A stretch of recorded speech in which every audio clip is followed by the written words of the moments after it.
Anda tahu siapa itu Mustafa Kemal Atatürk? Dialah presiden pertama dari Republik Turki sekuler.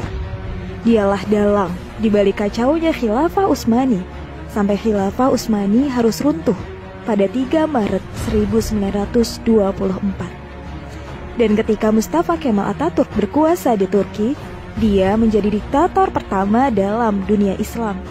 Dia yang memerintah dengan tangan besi. Habis semua umat Islam dalam genggaman tangannya. Tangannya berlumuran darah umat Islam yang menghendaki agar Khilafah Utsmani kembali menghiasi bumi Istanbul. Mustafa Kemal juga yang berhasil menghapus segala bentuk hukuman syariah. Dia yang menghapus hukum potong tangan bagi pencuri, hukum rajam bagi pezina, hukum qisas bagi pembunuh, lalu diganti semua itu dengan hukuman penjara. Tak hanya itu, Mustafa Kemal juga menghapus hukum waris, menyamaratakan ahli waris laki-laki dengan ahli waris perempuan, menghapus hukum hijab bagi muslimah, mengubah Masjid Hagia Sophia menjadi museum. Kalimat azan diganti menjadi bahasa Turki, menggalakkan minum-minuman khamr di tempat umum, dan menjadikan majelis-majelis ilmu, kemudian menggantinya dengan tempat-tempat lokalisasi pelacuran dan diskotik. Tak hanya mengubah sistem pemerintahan Turki yang islami menjadi sekuler, Mustafa Kemal juga memiliki sifat sombong sebagaimana Fir'aun. Dalam suatu kesempatan, Mustafa Kemal berpidato di hadapan para tentara, ex-tentara khilafah. Dalam pidatonya itu, Mustafa Kemal membanggakan dirinya dengan berkata, "Kini, siapa yang berkuasa? Aku atau Tuhan?" Dengan perasaan takut, para tentara itu serentak mengucapkan, "Andalah paduka yang kami takutkan sekarang." Mendengar jawaban dari para tentara itu, senyum kesombongan mengukir di bibir Mustafa Kemal. Tapi semua itu berhenti ketika periode akhir Oktober 1938. Saat itu, Mustafa Kemal awalnya menderita penyakit kulit. Namun, Mustafa Kemal menderita penyakit tambahan yakni malaria, liver, dan penyakit kelamin.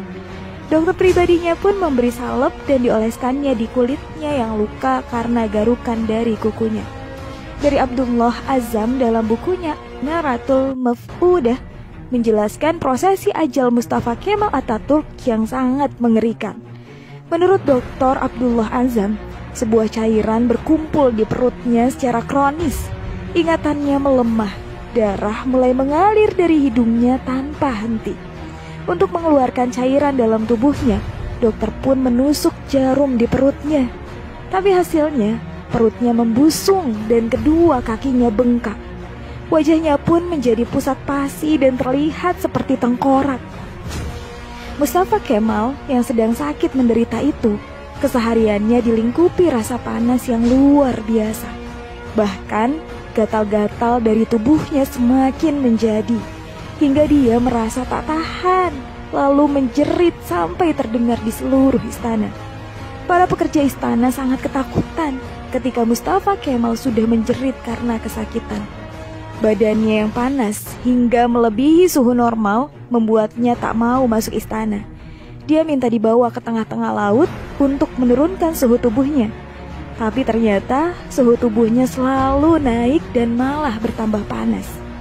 Syekh Dr. Said Hussein Al-Afani dalam kitabnya Al-Jaza min Jinsil Amal mengisahkan bahwa sebenarnya Mustafa Kemal sudah mulai menderita kanker hati pada tahun 1936. Tapi anehnya para dokter yang mendiagnosa baru mengetahui bahwa Mustafa Kemal terkena kanker hati pada tahun 1938.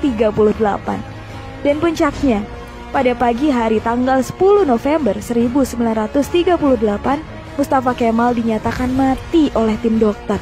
Sakaratul maut yang amat mengerikan bagi pengkhianat dan penghancur Khilafah Utsmani. Bahkan ketika akan proses pemakaman pun, para ulama Turki menolak untuk menyolatkan jenazah busuk Mustafa Kemal Atatürk. Baru dini hari ke-9, atas desakan dan permintaan dari adik perempuan Mustafa Kemal, barulah para ulama dan rakyat Turki mengkafani, menyolatkan, dan menguburkan Mustafa Kemal. Tapi naas, ketika jenazahnya akan dimasukkan ke perut bumi, Jenazahnya terlempar ke atap. Para peziarah dibuat repot oleh hal ini. Akhirnya para ulama sepakat untuk menimbun jenazah Mustafa Kemal dengan bebatuan di Bukit Angkara. Baru setelah 15 tahun matinya Mustafa Kemal, jenazahnya kembali untuk dikubur. Tapi lagi-lagi bumi menolak jenazah Mustafa Kemal Atatürk. Hingga akhirnya jenazah Mustafa Kemal dimasukkan ke dalam museum etnografi di Ankara, Turki. Jenazahnya ditimbun dengan bebatuan marmer yang bobotnya sampai 44 ton. Dan jika Anda pergi ke museum etnografi di Turki untuk melihat makam Mustafa Kemal, para pemandu museum pasti akan menyemprotkan parfum yang paling wangi ke pakaian Anda. Sebab jika Anda sudah mendekati makam Mustafa Kemal, pasti akan tercium bau yang lebih busuk dari bangkai. Pihak museum pun mengakui jika sumber bau busuk itu bukan dari WC atau septic tank yang bocor, melainkan dari areal makam Mustafa Kemal Atatürk.